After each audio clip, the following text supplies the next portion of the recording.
안녕하십니까. FM을 위한 종락원 입시TV 설명회장에서 창피해서 못 물어보셨던 거 오늘은 수능 성적표를 좀 알려드릴게요.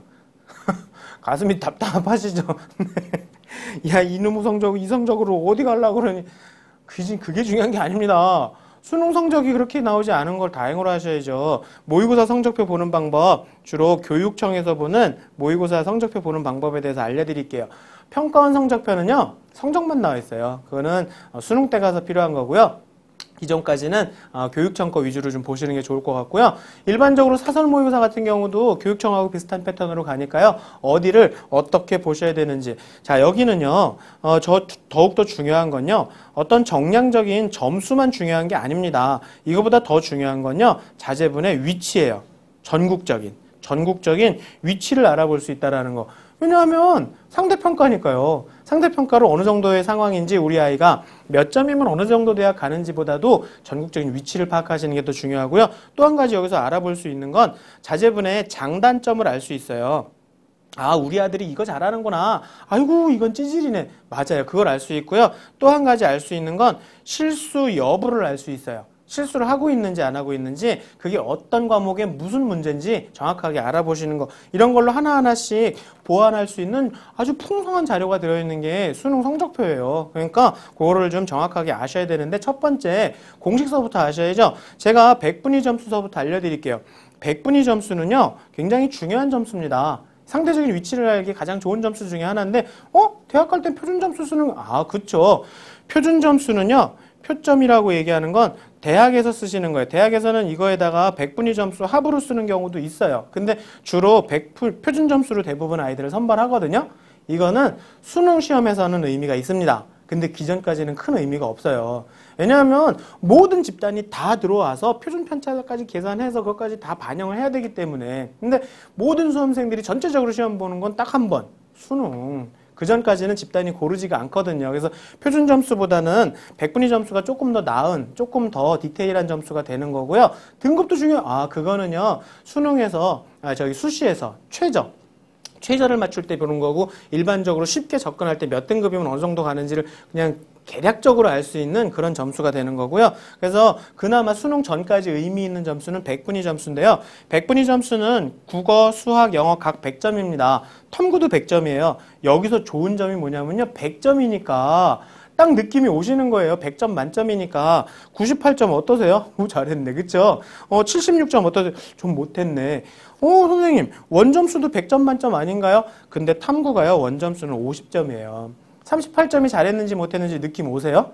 그쵸? 근데 그걸 100분위로 환산하면 70 몇 점, 80 몇 점 되니까 좀 못하는구나, 부족하구나 알 수 있는 거죠. 그래서 백분위 점수는 여러모로 쓸모가 많습니다. 근데 백분위 점수에 조심하셔야 될 거는 탐구 2개 합으로요. 2로 나눠주셔야 돼요. 그래서 이것도 2개 합 평균이다라는 거. 그래서 400점 만점이 백분위 점수다라는 거. 아시겠죠? 자, 원점수는요.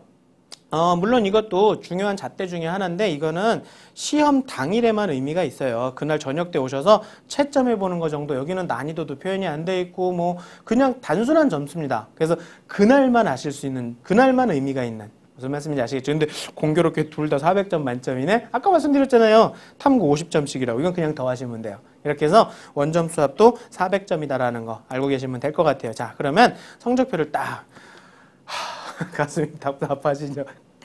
아이고, 이 점수 어디 가나 그러지 마시고요. 분석하세요. 수능 점수가 아니다라는 걸 다행으로 아시고요. 자, 그래서 첫 번째 보셔야 될 거 바로 백분위 점수가 여기 나와 있습니다. 그래서 여기에 대한 구체적인 디테일한 거는 뒤에 가서 알려드리고요. 여기 백분위 점수가 나와 있고요. 여기에 국영수 점수와 그다음에 탐구 점수로 다 각각 나와 있다라는 거 보시면 되고요. 두 번째 보셔야 될 건 바로 여기에 기타 참고 자료로 나와 있거든요. 여기에는 전국에 이 점수를 받은 아이들의 누적 분포를 알려주고 있습니다. 그래서 누적을 여기서 한번 보셔야 된다라는 거 두 번째 중요한 거고요. 그 다음 세 번째 보셔야 될 거는 바로 여기에요. 제가 아까 말씀드렸죠. 자제분의 장단점을 알 수 있다고 여기 나와 있습니다.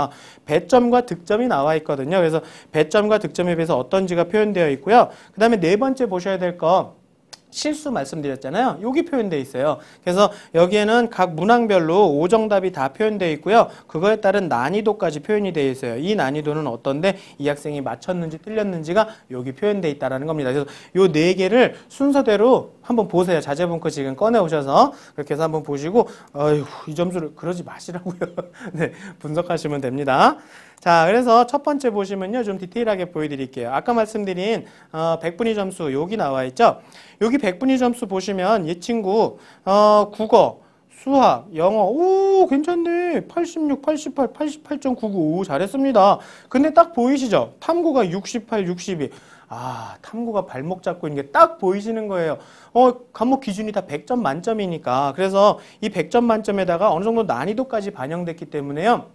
100분위 점수는 의미가 큽니다. 그래서 수능 보기 시기 전까지는요, 요 100분위 점수 계속 참고해 보시는 게 아주 좋은 것 같습니다. 그래서 자제분의 위치를 정확하게 알 수 있다라는 거고요. 자, 그 다음에 두 번째 보셔야 될 거 아까 기타 참고 자료 말씀드렸잖아요. 기타 참고 자료에는 여러 가지 칸이 있어요. 이 칸 중에서 딱 보셔야 될 건 바로 여기입니다. 국어, 수학, 영어, 탐구까지 더한 요걸 보셔야 돼요. 그래서 전국 100분위가요 85.45%예요. 85.45%가 밑에 있다는 얘기입니다.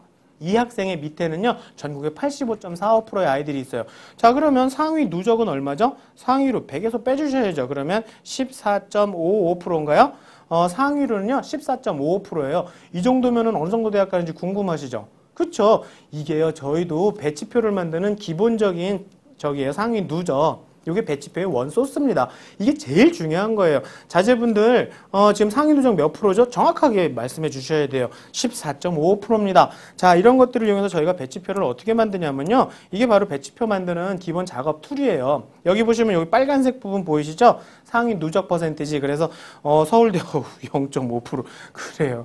네, 만만치가 않습니다. 네, 60만 명 중에 0.5%밖에 못 가는 거죠.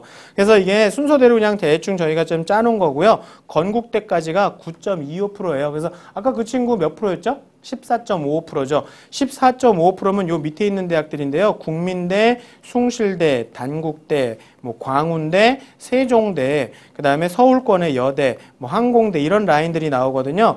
이게 어느 정도 맞아 떨어지는 게 이 친구 정시로요.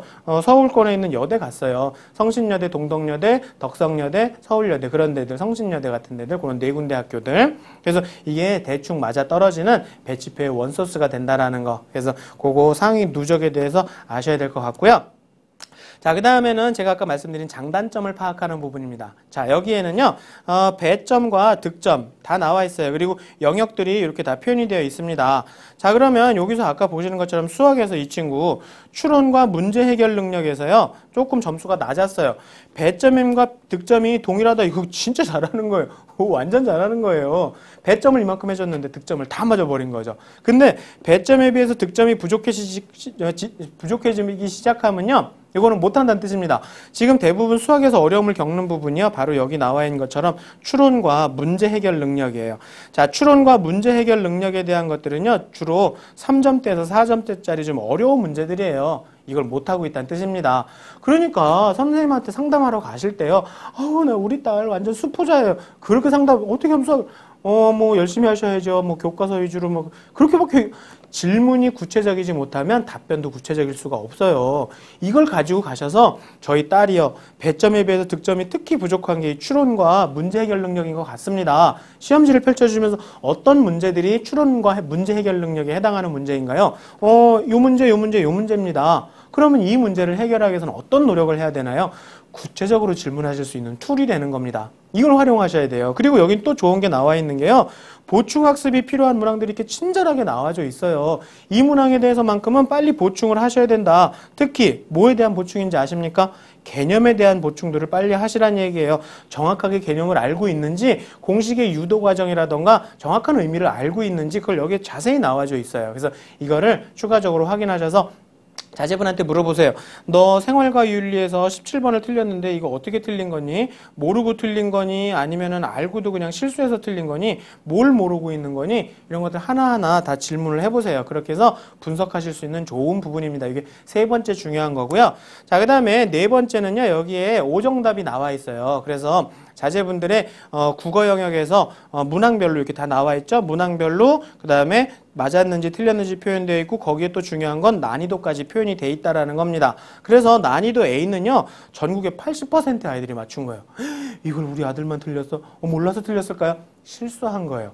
전국의 60%에서 40%, 즉 반수 이상의 아이들이 다 맞춘 거를 틀렸다. 이거는요 심각한 겁니다. 난이도 D, 어려운 걸 틀린 건요 되려 나은 거예요. 앞으로 공부하면 되거든요. 근데 이렇게 쉬운 거 틀린 건요 자제분들이 애들한테 깔아주는 역할을 하고 있다는 뜻이에요. 무슨 말씀인지 아시겠습니까? 그게 무슨 뜻인지 아시겠어요? 그게 무슨 뜻이냐면요 바로 이거예요. 이 표준 편차라는 거거든요. 이 표준 편차라는 게요 여기서 평균서부터 내가 얼만큼 멀리 있느냐에 따라서 계속 가산이 붙는 게 바로 표준 점수입니다. 그래서 평균치로부터 멀면 멀수록 더욱더 높은 점수를 받게 되는 거거든요. 근데 만약에 하나 비교를 해볼게요. 어떤 과목 같은 경우는 평균이 이렇게 낮아요. 어떤 과목 같은 경우에는 평균이 그보다 좀 높습니다. 자, 그러면 표준 점수가 어떤 게 더 많이 나올까요? 그렇죠. A 과목 같은 경우에는 평균이 너무 낮으니까 여기서부터 내 위치가 상당히 멀죠. B보다 더 멉니다. 그러니까 A 같은 경우는 표준 점수가 상당히 높아지는 거예요. 근데 자제분들이 쉬운 걸 틀리면요 여기 들어가 있다는 얘기예요. 즉 이 앞에 있는 아이들한테 깔아주고 있다라는 정말 희생양이 되고 있는 거예요. 난이도 ABC는요 절대 틀려서는 안 됩니다. 이거는요 정말 어려운 게 아니에요. 실수예요. 실수를 줄이는 연습을 하셔야 된다라는 거. 그래서 실수에 대한 감소 방법도 앞으로 저희가 이 강의를 통해서 구체적으로 좀 진행해 보도록 하고요. 아무튼 난이도 ABC는 앞으로는 절대 틀려서는 안 된다라는 거. 자, 그래서 이 과목별로 보시면요. 이 친구 난이도 A인데 틀렸어요. 이런 게 이제 다른 아이들 점수 올려주고 있는 그런 역할을 하고 있는 거죠. 이런 게 바로 문제입니다. 난이도 B인데 틀렸고요.